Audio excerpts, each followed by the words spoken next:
Hi guys! So karong adlaw kay naka-storytelling.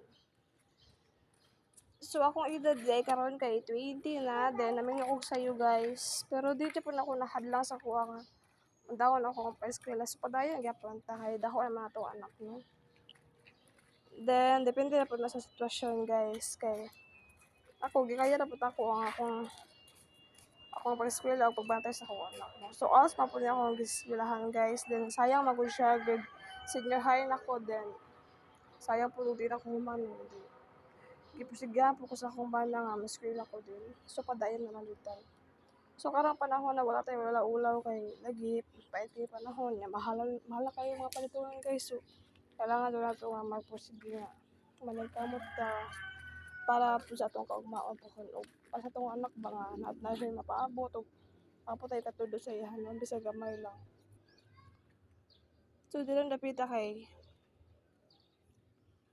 kuan ako guys bali mag grade 12 na ako sunod pohon then so salamat gyapon sa mga tao nga nagsuporta sa ako kay og ila ko gina-encourage ba nga maskwela jud og para maabot jud ako mga pangandoy ug salamat dai sa mga tao nga sige pahimangon sa kuha nga kana akong buhaton kani daghan jud ang tao nga bisag dili nimo sila ka unsa guys umayaw jud kag batasan maayo pud sa imong so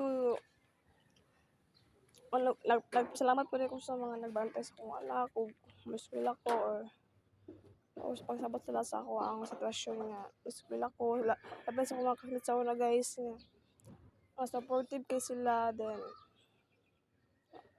ma-encourage mo ba nga maskwela mo so kamo ra kung namoy anak or wala pwede na gyapon maskwela guys dili man na itato ikaulaw nga namingitag sayo nag-aanak tag sayo ngayon nga dapat gani mo silang inspiration or imo silang kuhaan og kusog ba para maskwela ka milaban kasi kinabuhi mabot mo mga pangandoy so dili dapita mao ra to thank you for watching. God bless all.